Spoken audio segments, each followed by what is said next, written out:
गोविंद की लीला देखो, जिस शिविर में प्रतिदिन ये पांचों पांडव सोते थे, आज उस शिविर में पांचों पांडवों के 5 पुत्र सो गए। पांचों पांडवों को गोविंद दूसरे शिविर में ले गए, बोले तुमसे कुछ विशेष चर्चा करनी है।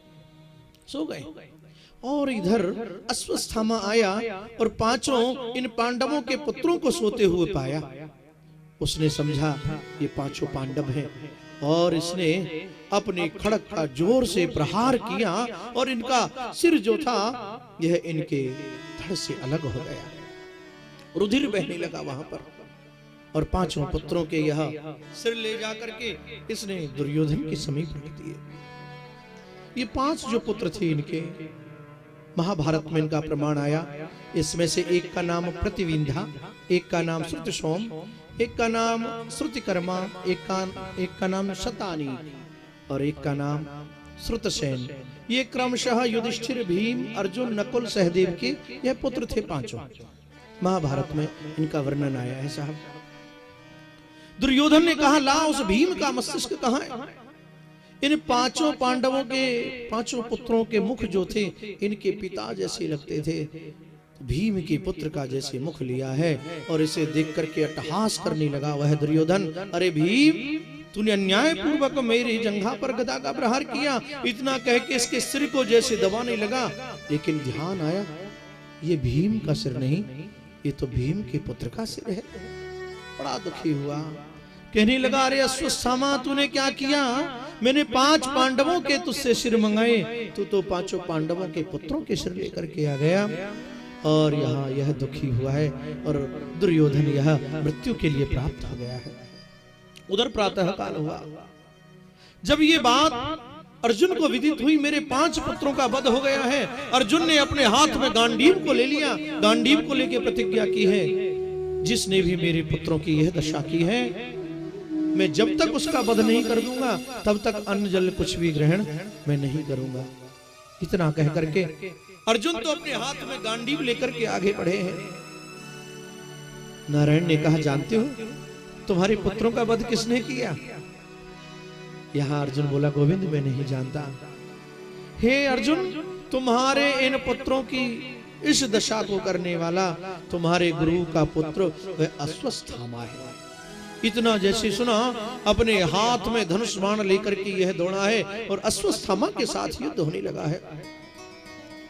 अश्वस्थामा के साथ युद्ध हुआ। यहां पर अश्वस्थामा ने ब्रह्मास्त्र का प्रयोग किया है।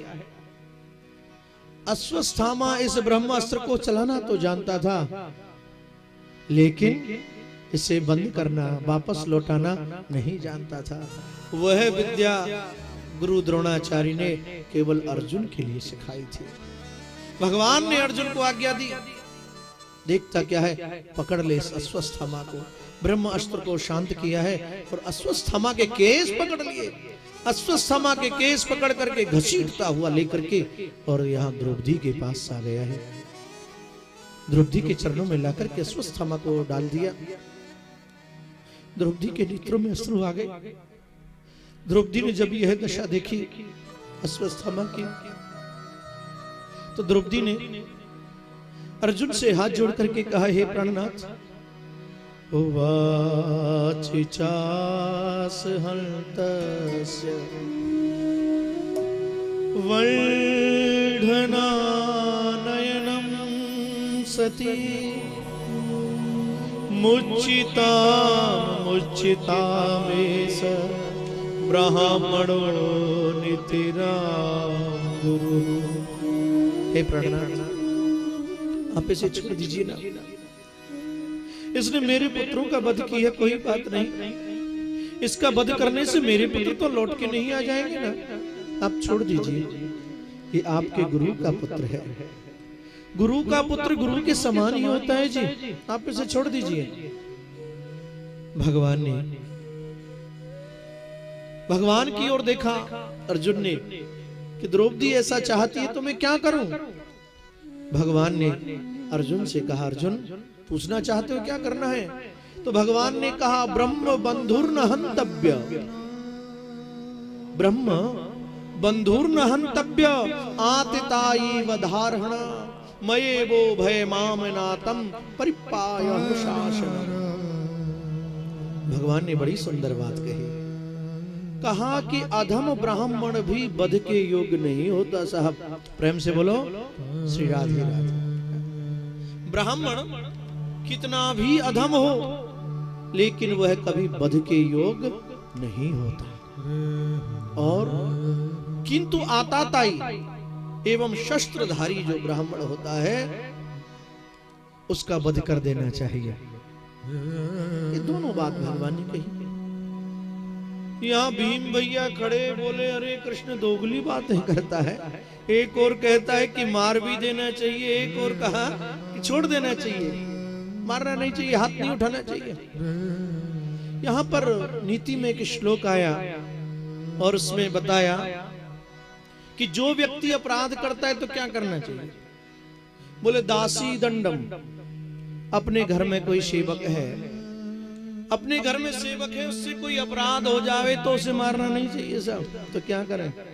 बोले दासी दंडम शिरो मुंडम, बोले उसके सिर के बाल मुड़ा करके उसे छोड़ देना चाहिए।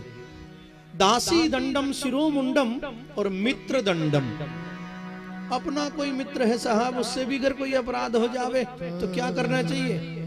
बोले मित्र दंडम न भाषणम, उससे आप बोलना बंद कर दीजिए। जो आपका बहुत स्नेही है, आपका बहुत बड़ा मित्र है, आप उससे अगर बोलना बंद कर देंगे तो यही उसके लिए बहुत बड़ा दंड है। दासी दंडम शिरो मुंडम मित्र दंडम न भाषणम स्त्री दंडम। यदि स्त्री भी कोई अपराध करती है तो कई जगह देखा है कि लोग हाथ में डंडा लिए और सब शुरू हो जाते हैं, है? ऐसा नहीं करना चाहिए। जैसे जानवर के ऊपर लग जाते हैं साहब, बस ऐसे शुरू हो जाते हैं, लेकिन ऐसा कदापि नहीं करना चाहिए। क्योंकि कहा है कि घर में जो देवियां होती है ना, इन देवियों के ऊपर कभी हाथ नहीं उठाना चाहिए। देवी शक्ति रूपा कही गई है। या देवी सर्वभूतेषु शक्ति रूपेण संस्थिता नमस्तस्वै नमस्तस्वै नमस्तस्वै नमो नमः। इनके ऊपर कभी हाथ नहीं उठाना चाहिए साहब। कहा कि जिस घर में स्त्रियों के ऊपर हाथ उठाया जाता है, जिस घर में इन देवियों को दुखी किया जाता है, उस घर में कभी लक्ष्मी का निवास नहीं होता। देवियों के ऊपर हाथ नहीं उठाना चाहिए। कोई भी भूल हुई है तो उसे समझा करके बताओ। बोले स्त्री दंडम, तो क्या दंड, पृथक सह्या। स्त्री दंडम पृथक सह्या और ज्वर दंडम च लंघनम। यदि बुखार आ जावे तो लंघन कर जाइए। यह नीति का श्लोक बताया तो भगवान के कहने का अभिप्राय समझ गए अर्जुन। और अश्वत्थामा को पकड़ लिया, इसके सिर में जो मणि थी उसे निकाल लिया, इसके केसों को निकाल करके और उसे छोड़ दिया, चला गया। यहां पर सभी प्रेम से रहने लगे। लेकिन समय धीरे धीरे व्यतीत होने लगा। उधर क्या हुआ, अश्वत्थामा जो था यह प्रतिशोध की अग्नि इसके हृदय में जल रही थी।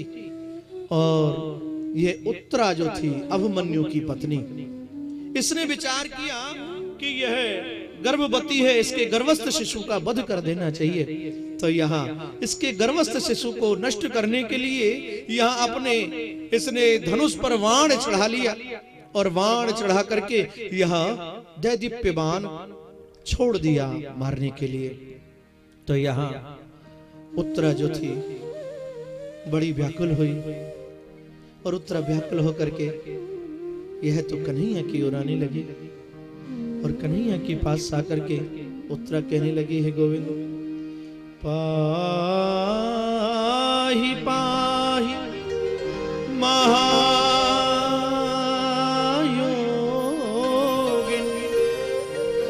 देव देव जगतपते नायमित्वद भयं पश्ये यत्र मृत्युः परस्परम्।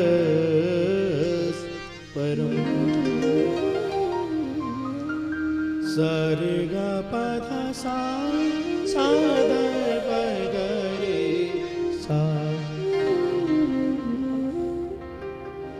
भूपाली, भूपाली राग भूपाली, बड़ा सुंदर राग। बोले ये तो दौड़ पड़ी पाहि पाहि महायोगन देव देव जगतपते नान्यं त्वद भयं पश्ये यत्र मृत्यु परस्परम। हे गोविंद, आप मेरी रक्षा कीजिए, मेरी रक्षा कीजिए ना। यह अश्वस्थामा के द्वारा छोड़ा गया दिव्य बाण मुझे मारने के लिए आ रहा है, आप मेरी रक्षा कीजिए। जब इतना कहा है तो भगवान ने कहा चिंता न करो, अपने नेत्र बंद करो और मुझ में पुत्रवत भाव बना लो। साहब यहाँ पर उत्तरा ने अपने नेत्रों को बंद किया है और भगवान एक अंगूठे से नन्हा सा रूप बना करके और इसके उदर में प्रवेश कर गए और इसके गर्भस्थ शिशु की गदा घुमा घुमा करके रक्षा करने लगे। और यह इस अश्वस्थामा के द्वारा छोड़ा गया जो बाण था इसे भगवान ने नष्ट कर दिया है। और नष्ट करने के पश्चात भगवान उत्तरा के सन्मुख आकर के खड़े हो गए। बोले द्वारिकाधीश की जय, द्वारिकाधीश की जय। भगवान आ गए हैं। उत्तरा ने हाथ जोड़ करके कहा गोविंद, आपने मेरे गर्भस्थ शिशु की रक्षा की, मेरे पर बहुत कृपा की। भगवान यहां से रथ में बैठ करके जाने लगे हैं, लेकिन तभी वहां पर भुआ कुंती आ गई। और जब भुआ कुंती आई, भुआ कुंती ने आकर के कन्हैया के सामने हाथ जोड़ लिए। भुआ कुंती ने हाथ जोड़ करके कहा कृष्ण, हमें छोड़ करके न जाओ ना, हमें छोड़ के न जाओ। भुआ कुंती ने प्रार्थना की कृष्ण नमस्ते पुरुषं त्वाद्यमीश्वरं प्रकृते परम अलक्ष्यं सर्वभूतानां मय्यन्तर्बहिरवस्थितम् कृष्णाय वासुदेवाय देवकी नंदनाय च नंद गोप कुमाराय गोविंदाय नमो नमः। हे कृष्ण, वसुदेव के लला, देव की मां के पुत्र, देवकी के नंदन, आप हमें छोड़कर के न जाओ। हे कृष्ण, हम आपको बारंबार प्रणाम करते हैं, बारंबार नमस्कार करते हैं। नमः पंकज नाभाय, नमः पंकज मालिने, नमः पंकज नेत्राय, नमस्ते पंकजाग्रये। श्री कृष्ण गोविंद हरे मुरारे, हे नाथ नारायण वासुदेव। श्री कृष्ण गोविंद हरे मुरारे,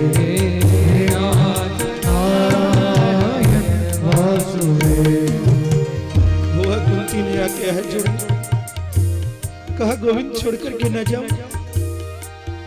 मैं आपकी स्तुति करती हूँ, प्रार्थना करती हूँ। भुआ ने प्रार्थना की है कि नहीं की है? कृष्ण बोले भुआ, मैं तेरे ऊपर बहुत प्रसन्न, बता क्या मांगना चाहती है? जो तू मांगेगी मैं तुझे वही दूंगा, बता क्या मांगना चाहती है? भुआ ने कहा कृष्ण, क्या मैं जो मांगूंगी वह मुझे दोगे तुम? बोले हाँ निस्संदेह, मांग क्या मांगना चाहती है भुआ? कन्हैया, यदि तू अपनी भुआ को देना चाहता है ना, तो तेरी भुआ तुझसे और कुछ नहीं चाहती। तेरी भुआ तो गोविंद कृष्ण अपना आंचल पसार करके केवल तुमसे यही चाहती है, इस संसार की जितनी भी विपत्तियां हैं, आपत्तियां हैं, सारी की सारी विपत्तियां मेरे ऊपर आ जावे और मैं कुछ नहीं चाहती गोविंद। विपदः सर्तु नः स्वस्व तत्र तत्र जगद्गुरो भवितो दर्शन यत्स्या अपुनर्भव दर्शनम्। भुआ कुंती ने हाथ जोड़ लिए, कहा कन्हैया और कुछ नहीं चाहिए, केवल मैं तो यही चाहती संसार की सारी विपत्तियां मेरे ऊपर आ जावे। कन्हैया मुस्कुराए, बोले कैसी पगली है भुआ, ये संसार का प्राणी मेरे सामने जब मंदिर में भी जाता है ना, तो मंदिर में जाकर के भी ये जीव क्या मांगता है? सुख संपत्ति घरी आवे, कष्ट मिटे तन का। ये मेरे सामने जब मंदिर में आता है तो मंदिर में जाकर के भी यही मांगता है।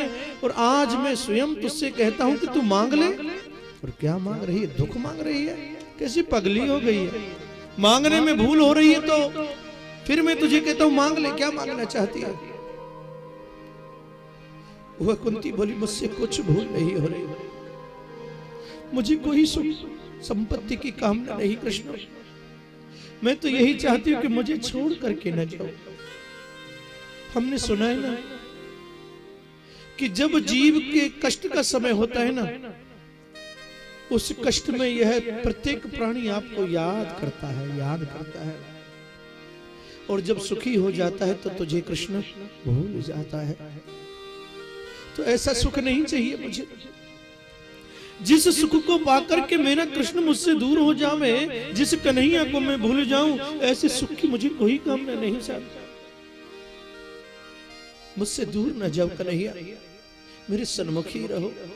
मैं आज जान गई हूं आपको, आपने प्रत्येक स्थान पर हमारी रक्षा की है ना। विशान महाग्नि पुरुषा ददर्शनाथ सत्स भया वनवास कृच्यता। जिस समय बड़ी बड़ी आपत्तियों से आपने हम लोगों की रक्षा की, विष भरे वह मोदक के लड्डू जब इन कौरवों ने मेरे पुत्रों को खिलाने चाहे, तभी तो आपने आकी रक्षा की। हे गोविंद, तुम्हारी भुआ केवल यही चाहती है, अपनी भुआ को छोड़ करके न जाओ, अपनी भुआ को छोड़ के न जाओ। बोले अच्छा यही रहो? बोले हाँ कृष्ण, मुझे छोड़ के न जाओ। और मैं तो यही चाहती हूँ गोविंद, मेरा मन रूपी यह भौरा आपके चरण रूपी कमलों में निरंतर जो है भ्रमण करता रहे। जिस प्रकार से एक भौरा कमल के ऊपर यह भ्रमण करता रहता है, उसी प्रकार मेरा मन रूपी भौरा आपके चरण रूपी कमलों के ऊपर यह निरंतर भ्रमण करता रहे। हे गोविंद, मैं तो यह चाहती हूँ, ऐसे सुख की कामना मुझे नहीं जो सुख पाकर के आप मुझसे दूर हो जाए।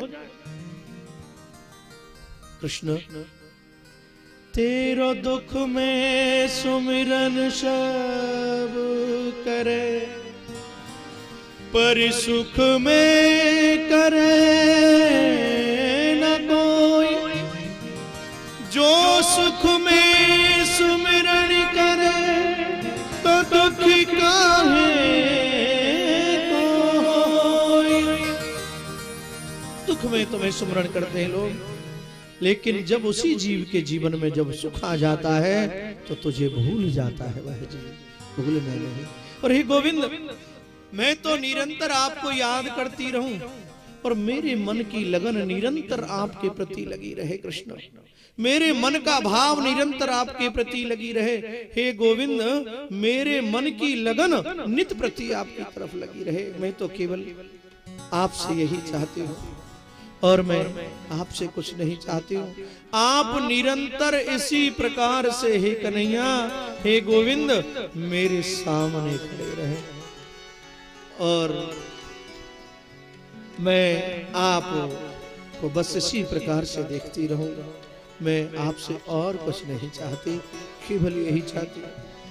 भगवान बोले, भुआ जी फिर देख लो, फिर नहीं कहना बाद में। बोले मैंने सब सोच लिया कृष्ण, सब सोच लिया और कुछ नहीं चाहती, मैं तो केवल आपसे हे कन्हैया यही चाहती हूँ, हरि जी मेरी, हे हरि हरि।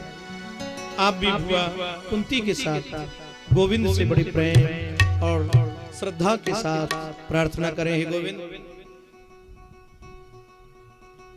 हरि जी मेरी लागे लगन मत छोड़, हरि जी मेरी लागे लगन मत छोड़ना, हरि जी मेरी लागे लगन मत छोड़ना, हरि जी मेरी लागे लगन मत छोड़ना, ओ लागे लगन मत तोड़ना, लागे लगन मत छोड़ना, लागे लगन मत तोड़ना, लागे लगन मत तोड़ना, हरि जी मेरी, हरि जी मेरी लागे लगन तोड़ना भी गई मेरी लागे लगन मत तोड़ना। आप भी चाहते हैं आपकी लगन कन्हैया मिल मस्ती के साथ।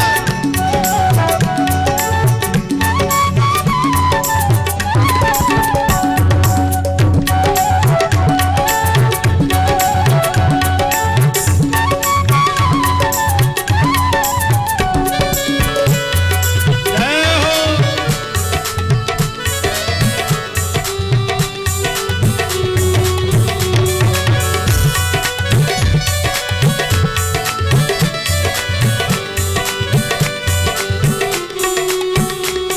अरे खेती उगाई मैंने तेरे नाम के, खेती उगाई मैंने तेरे नाम की, खेती उगाई मैंने तेरे नाम के, खेती उगाई मैंने तेरे नाम की, खेती उगाई मैंने तेरे नाम की, खेती उगाई मैंने तेरे नाम की, मेरे भरोसे मत छोड़ना हो प्यारे, मेरे भरोसे मत छोड़ना प्यारे, ओ मेरे भरोसे मत छोड़ना हो प्यारे, मेरे भरोसे मत छोड़ना। हरि जी मेरी, प्रभु जी मेरी, हरि जी मेरी लागे लगन मत छोड़, हरि जी मेरी लागे लगन। जय हो। सभी बोलिए।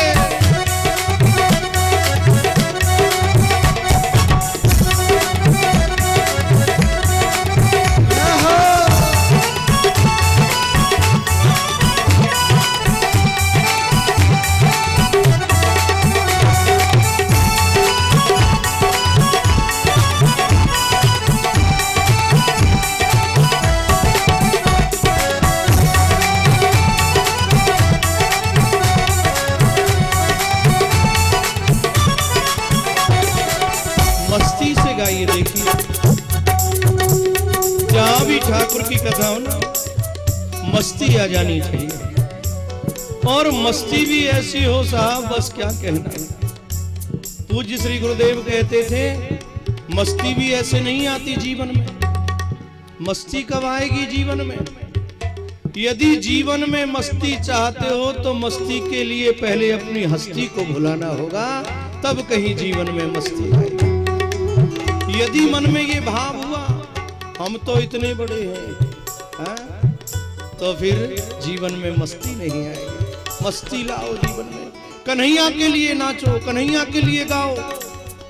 कई लोग तो संकोच करते हैं ताली बजाने में, कीर्तन गाने में, ठाकुर के सामने नाचने में। बोलते हैं अजी नाचने तो बाजू वाले की ओर देखते हैं, अरे कहेगा आजकल बड़ा भगत हो गया है, बड़ा नाचता है, बड़ा गा रहा है। लोग ऐसे लोगों को कई बार कहते हैं क्या पागल हो गया है, लेकिन गुरुजन कहते हैं ठाकुर के नाम को हम गाते हैं, ताली बजाते हैं, नाचते हैं, तो अगर ऐसे कार्य में हमें कोई पागल कहे तो वो पागल कहलाना भी बहुत अच्छा है। दिमागी इन पुतलों में भरे कागज के लच्छे हैं, अरे हमें पागल ही रहने दो, हम पागल ही अच्छे हैं। कन्हैया के लिए कोई पागल कहे तो वह पागल कहलाना भी अच्छा है, बड़ी मस्ती के साथ। हरि जी मेरी लागे लगन मत छोड़ना, हरि जी मेरी लागी लगन। जय हो।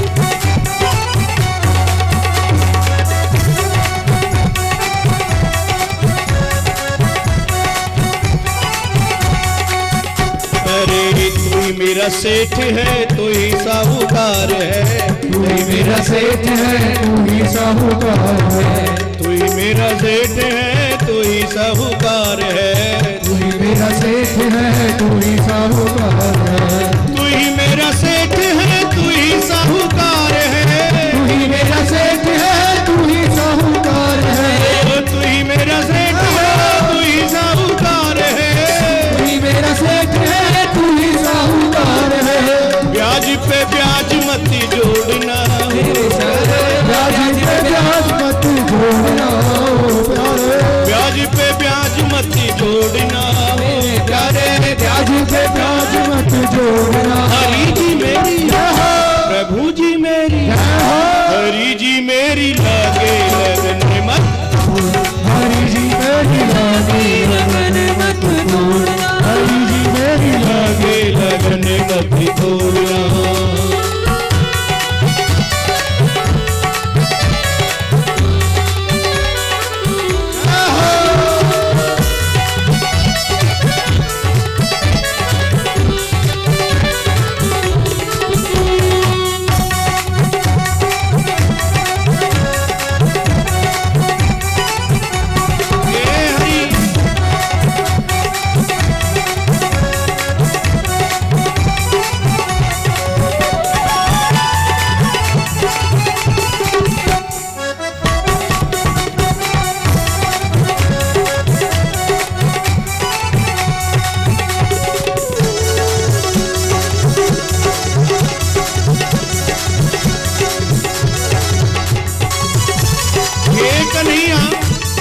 ये प्राणी की स्थिति कैसी है?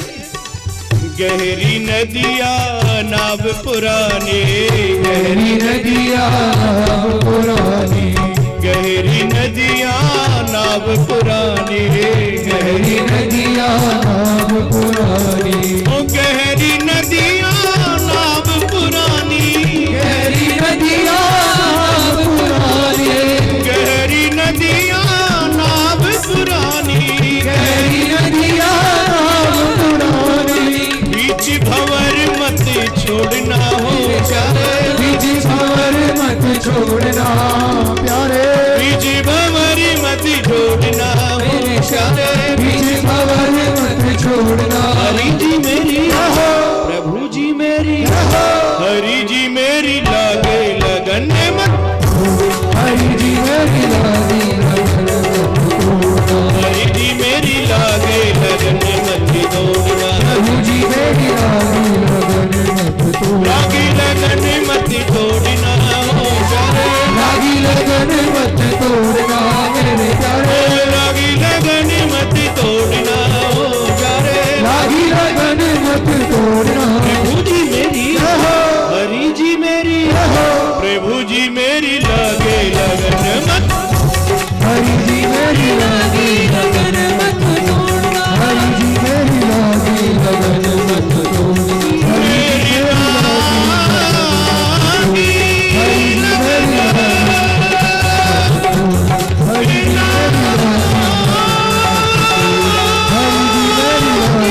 मोरी लागी लगन मति तोड़ना।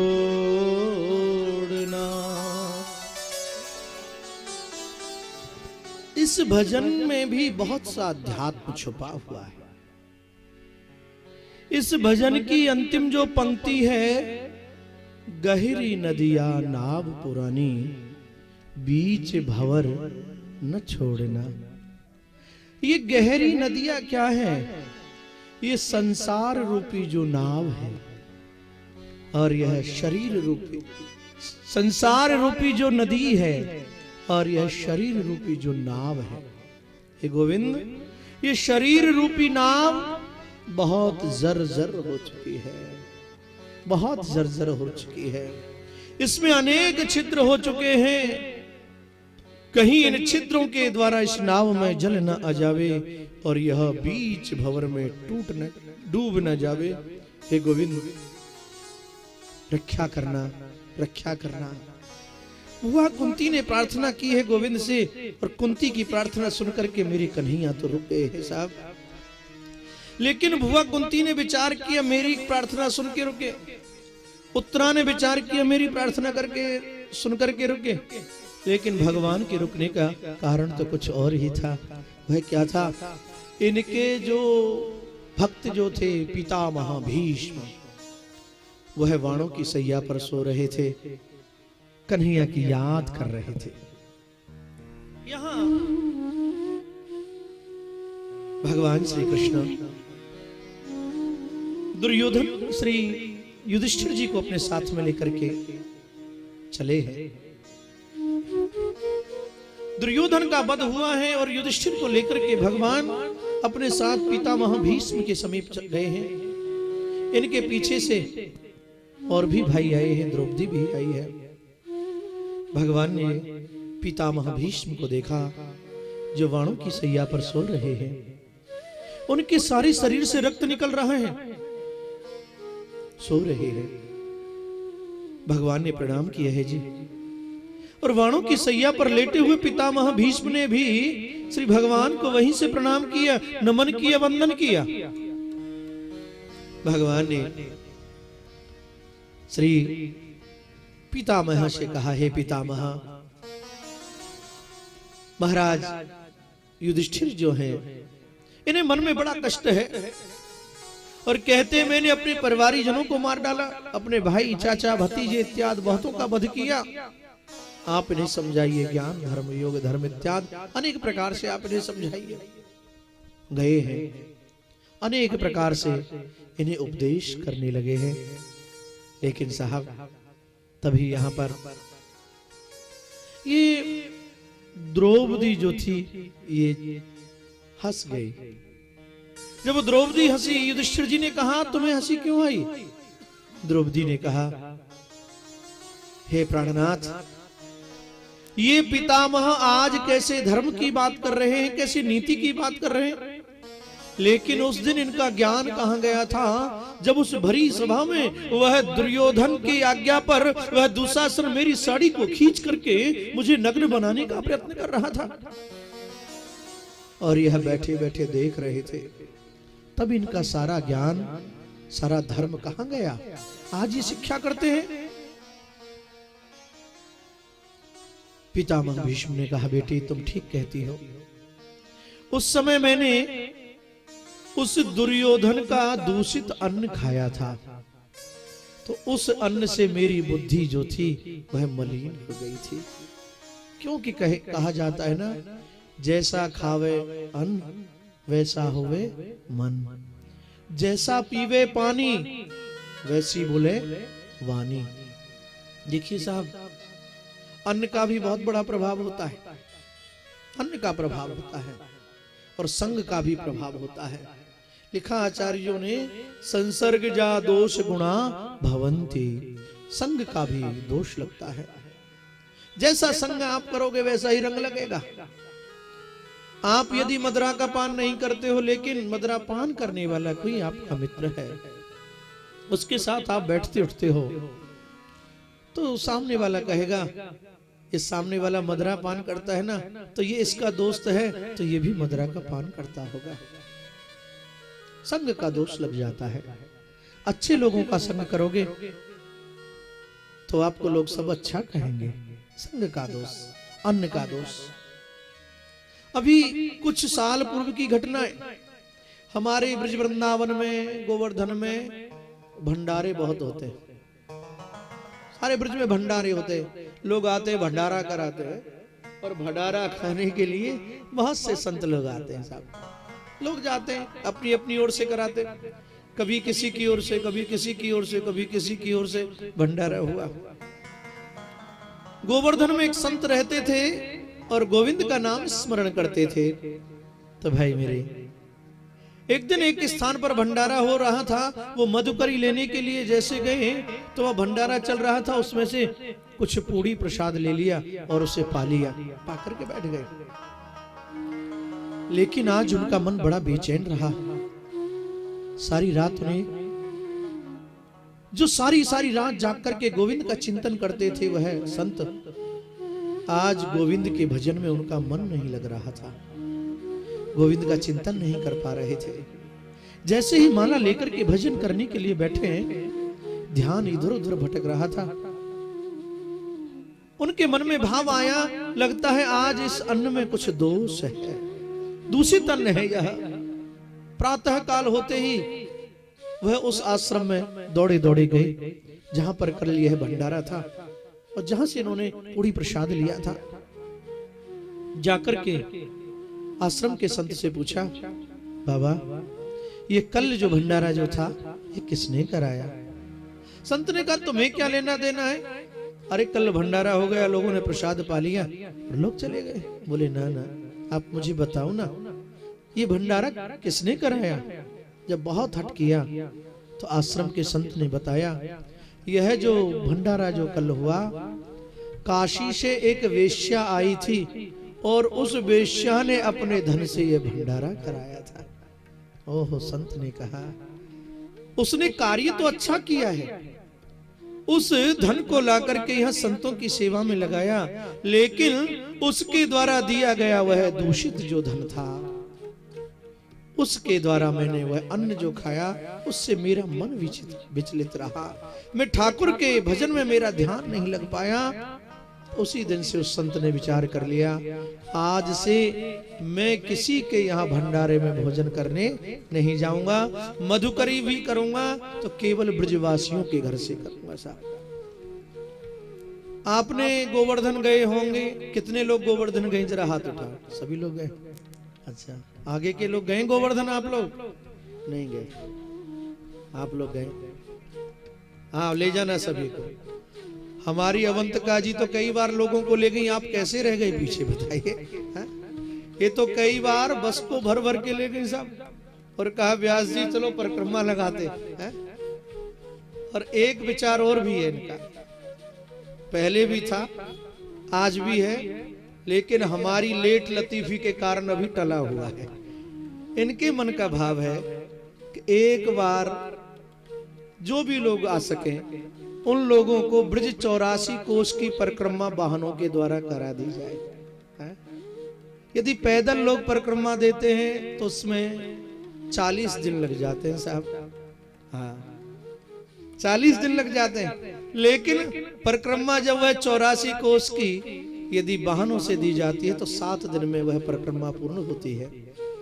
तो इनके मन का भी भाव था, हमारे भी मन का भाव था, लेकिन बस कुछ ऐसी व्यस्तताएं रही तो वह अभी संकल्प पूर्ण नहीं हो पाया। वो ठाकुर जी की न जाने क्या लीला है। तो हम तो यह कहते हैं कि अब की बार जब हमारे अशोक जी आपके यहाँ से सांसद होंगे, उसके पश्चात आप लोगों को ले जाकर के वह ब्रज 84 कोस की परिक्रमा हम और आप सभी करेंगे। सभी लोग हम और आप ब्रज 84 कोस की वह परिक्रमा करेंगे। ठाकुर जी इनको उस प्रकार की शक्ति दे, ठाकुर जी इस प्रकार से, मन तो इनका बहुत है, वह शक्ति इनको प्रदान करे। तो यहाँ आपने गोवर्धन में जब गए होंगे तो पूज्य बाबा श्री गया प्रसाद जी के दर्शन शायद किसी ने किए हों। श्री पंडित गया प्रसाद जी महाराज, पंडित जी के नाम से भी लोग जानते हैं। गोवर्धन में जो दान घाटी पर जो मंदिर है श्री गिरिराज जी का, उनके सामने ही लक्ष्मी नारायण का एक मंदिर, उसमें पूज्य बाबा श्री निवास करते थे, पूज्य बाबा महाराज। अब तो वह श्री ठाकुर जी की लीला में प्रवेश कर गए हैं। पूज्य बाबा महाराज को कई बार श्री ठाकुर जी का साक्षात्कार दर्शन हुआ साहब, और जो भी ब्रजवासी पहुंच जाता उस ब्रजवासी के चरणों की धूल बाबा महाराज अपने सिर पर लगाते साहब। ब्रजवासी का बड़ा आदर करते थे पूज्य बाबा महाराज। बोले भैया, जब वो ब्रजवासियों के चरण छूते ना तो ब्रजवासी के बाबा ये आप कहाँ कर रहे हो, हमारे चरण मत छुए करो। बोले लाला, मैं तेरे चरण थोड़ी छी रहा हूं, अरे तू कन्हैया को सखा है, तू कन्हैया के संग खेलियो है रे ब्रजवासी, या लिए मैं तेरी यह चरण धूल को अपने मस्तक से लगाऊं। ब्रज में बहुत बहुत ब्रजवासियों के ऊपर पूज्य बाबा महाराज की कृपा थी। पूज्य बाबा महाराज ने बाद में यह निर्णय लिया कि जो भी भिक्षा बाबा महाराज करते थे, केवल जो ब्रज के जो ब्रजवासी स्वरूप जो होते थे, उन ब्रजवासियों के यहीं से बाबा महाराज भिक्षा लेते थे, और किसी के यहाँ वह भिक्षा नहीं लेते थे। जब बाबा का शरीर अस्वस्थ होने लग गया, मंदिर में वहीं विराजमान रहते थे, फिर तो भिक्षा ब्रजवासी वहीं आते और ब्रजवासी मंदिर में ही भिक्षा करा के तब जाते थे साहब। आज भी जा रहे हैं लोग। पूज्य बाबा महाराज अब श्री हमारे ठाकुर जी के सानिध्य में विराजमान है। श्री गिरिराज जी के सानिध्य में आज भी पूज्य बाबा महाराज विराजमान है। तो भैया, मेरे कहने का भाव, संग का दोष, अन्न का दोष, ये भी लगता है प्राणी को। तो यहाँ इन्होंने कहा कि मुझे उस दुर्योधन का दूषित जो मैंने अन्न खाया, उसके द्वारा मेरी बुद्धि भी यह मलिन हो गई थी, भ्रमित हो गई थी। लेकिन अब मैं इस बाणों की सैया पर पड़ा हुआ हूं, मेरे सारे शरीर से रक्त निकल चुका है, दुर्योधन के दूषित अन्न के द्वारा जो रक्त बना सब निकल गया, मेरी बुद्धि निर्मल हो गई है। यहाँ पूज्य बाबा महाराज, पूज्य श्री पितामह भीष्म बाणों की सैया पर लेट रहे और कन्हैया से बोले, हे कृष्ण, आज मुझे वह बात आपकी याद आ रही है, आपका वह दिव्य स्वरूप मुझे याद आ रहा है। अच्छा हुआ आप मेरे सामने आ गए। बोले क्या? वापट पीत की फहरान। श्री सूरदास जी ने बड़ा सुंदर यहां पद लिखा। कौन सा दृश्य पितामह भीष्म को दिखाई पड़ रहा है? बोले वापट पीत की फहरान, करधर चक्र चरण की धावन, नहीं विसरत यह आन। मानो सिंह शैल ते निकिसो, महामत गजियान, जिन गोपाल मेरो प्रण राख्यो, मेट वेद की कान। मेरी प्रतिज्ञा की पूर्ति की जिस गोपाल ने वेद की कान को मेट करके, जिन गोपाल मेरो प्रण राख्यो, ये मेट वेद की कान, सोई सूर सहाय हमारे, प्रगट भये हैं यान, वापट पीत की फही। मेरे गोपाल ने जितनी भी लीलाएं की हैं, श्री सूरदास जी ने उन सभी लीलाओं का वर्णन अपने कविताओं में किया है साहब। सूरदास जी के मन का भाव था कि मैं 1.25 लाख पद लिखूं गोविंद के लिए। 1.25 लाख। तो गुरुजन कहते हैं कि 1.25 लाख पद लिखने का संकल्प था, 1.25 लाख कविता लिखने का संकल्प था। लेकिन जब तक 75,000 कविता लिख पाए, तभी तक वह भगवान की लीला में प्रवेश कर गए। 50,000 पद उनके कम रह गए साहब।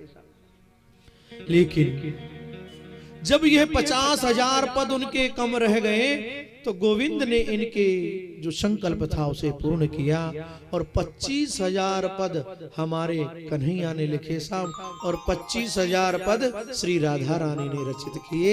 प्रेम से बोलो जय जय श्री राधे, जय जय श्री राधे, जय जय श्री राधे। सूरदास जी और कृष्ण के द्वारा रचित पद और श्री राधा जी के द्वारा रचित जो पद हैं उनकी पहचान क्या है? सूरदास जी ने जितने भी पद लिखे हैं उनके नाम के पीछे पद में अंत में सूरदास आता है। जैसे सूरदास स्वामी करुणा में बारंबार नमो तहि पाई, या सूरदास उनके पीछे आता है।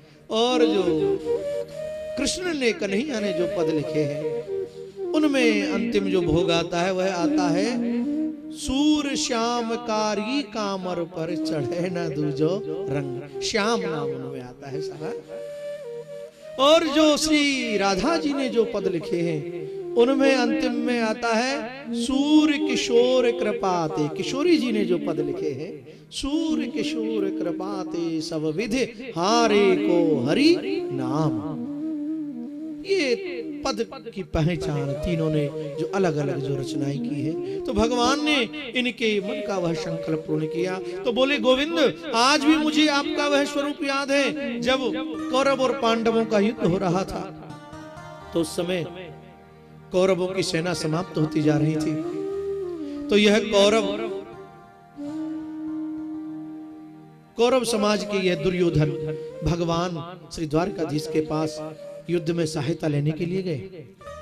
तो जब सहायता लेने के लिए गए देखा तो भगवान सो रहे थे और यह अवमानी तो था ही दुर्योधन, यह जाकर के भगवान के सिरहाने की ओर बैठ गया। साहब जब भगवान के सिरहाने की ओर जाकर के बैठ गया पीछे से अर्जुन आया और अर्जुन ने देखा कि कृष्ण शयन कर रहे हैं।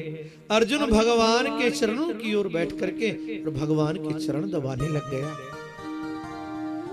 भगवान की निद्रा खुल गई और भगवान की जब निद्रा खुली तो भगवान की दृष्टि अर्जुन के ऊपर गई। क्या अर्जुन कैसे आना हुआ, क्या चाहते हो? जो मांगोगे वही मैं दूंगा। दुर्योधन तमक के बोला गोविंद हे द्वारकाधीश अर्जुन से पहले यहां मांगने के लिए मैं आया हूं। भगवान ने कहा लेकिन मेरी दृष्टि पहले अर्जुन के ऊपर गई। बोले जी मैं पहले मांगने के लिए आया हूं, मुझे दो।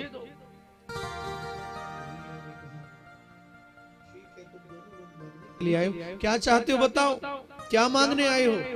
दुर्योधन ने कहा कृष्ण हम कौरव और पांडवों का युद्ध हो रहा है तो उस युद्ध में हम आपसे सहयोग चाहते हैं। भगवान ने कहा मांगने वाले दो हैं भैया।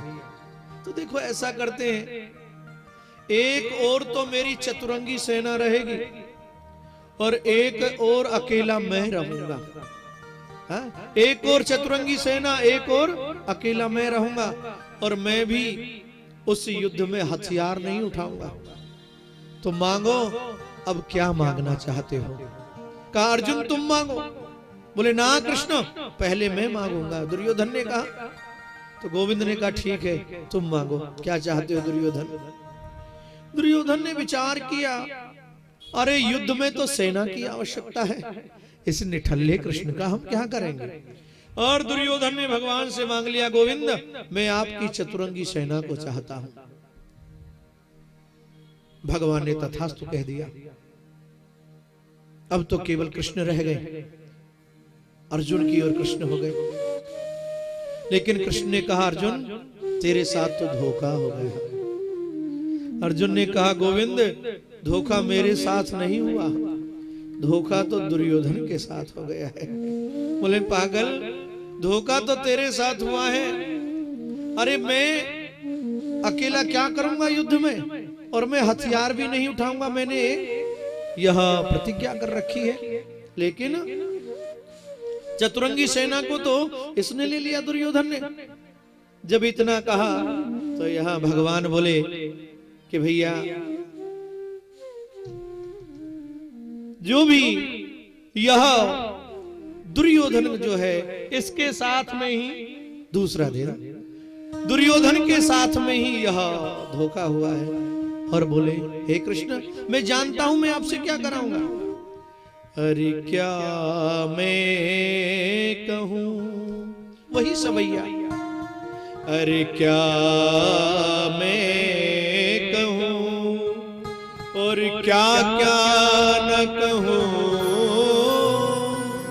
क्या मैं कराना चाहता हूं। हे कृष्ण, मैं आपको क्या बताऊं, मैं आपसे क्या काम कराऊंगा। हे गोविंद, धोखा मेरे साथ नहीं हुआ, धोखा तो इस दुर्योधन के साथ हो गया। अरे क्या मैं कहूं, क्या क्या न कहूं, क्या मैं कराना चाहता हूं। हे कृष्ण, उस युद्ध में आपको क्या करना होगा। और चक्र न हाथ में, उस युद्ध में आपके हाथ में चक्र सुदर्शन नहीं होगा। बोले तो क्या होगा। और चक्र न हाथ में तेरे चाबुक होगा, और लगाम दूसरे तेरे हाथ में होगा। एक हाथ में चाबुक होगा और एक हाथ में वह लगाम होगा। और चक्र न हाथ में वो चाबुक होगा, और लगाम दूसरे तेरे हाथ में होगा। तुम सजे न होगे कभी भी ऐसे, ऐसा सजाना चाहता हो। सजे न होगे कभी भी ऐसे, ऐसा सजाना चाहता हूँ। अरे क्या मैं कहूँ, क्या क्या न कहूँ, क्या मैं कराना चाहता हूँ। हे कन्हैया, उस युद्ध में आपको क्या करना होगा। बोले, क्या करना होगा। बोले, घोड़े चलाओगे, घोड़े हिलाओगे, और घोड़े नचाओगे, घोड़े नहिलाओगे। बोले, घोड़ा नहिलाने पड़ेंगे, घोड़े चलाने भी होंगे। लोगों ने कहा, ये तो पागल हो गया है, कृष्ण से कह रहा है कि घोड़े नहिलाने पड़ेंगे। अर्जुन ने कहा, गोविंद, मेरे अपराध को क्षमा करना। अरे जो गाड़ी का ड्राइवर होता है ना, उसे अपनी गाड़ी को साफ करना होता है, धोना होता है, वह उसका कर्तव्य है। उसे अपनी गाड़ी को ठीक से साफ सफा करके रखना पड़ता है। तो आप मेरे रथ के जब रथवान बनोगे तो ये आपका कर्तव्य होता है। जब सारथी बन जाओगे तो उसके जो घोड़े हैं उनको नहलाना धुलाना ये सब आपका काम होगा। कृष्ण, अरे घोड़े नहलाओगे, घोड़े हिलाओगे, और घोड़े नचाओगे, घोड़े हिलाओगे। जो काम तुमने अभी तक किया न होगा वो मैं कराना चाहता हूँ। एक बड़ी सुंदर बात और कह दी अर्जुन ने यहाँ। वह क्या कही? बोले, कहा गोविंद, मैं अपने रथ की ही डोरी बागडोर आपके हाथ में नहीं सौंपता, अपितु अपने इस जीवन रूपी रथ की डोर भी आपके हाथ में सौंप देता हूं मैं। हे कन्हैया, लगा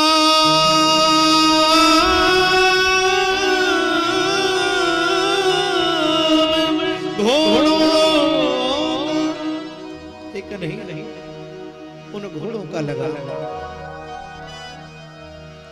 लगा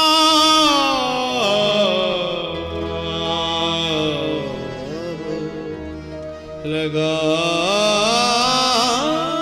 घोड़ों का लगाम हमारा, उन घोड़ों का ही लगाम नहीं, हमारे जीवन रूपी रथ की लगाम भी आपके हाथ में सौंप देते हैं। कहां गया है ना, काम करते चलो नाम जपते चलो, काम करते चलो नाम जपते चलो, काम करते चलो नाम जपते चलो, काम करते चलो नाम जपते चलो, हर समय कृष्ण का ध्यान करते चलो, हर समय कृष्ण का ध्यान करते चलो, हर समय कृष्ण का ध्यान धरते चलो, हर समय कृष्ण का ध्यान करते चलो, अपने रथ को सुमारक, रथ को सुमारक चलाते चलो, अपने रथ को सुमारक लगाते चलो, कृष्ण गोविंद गोपाल गाते चलो, कृष्ण गोविंद गोपाल गाते चलो, कृष्ण गोविंद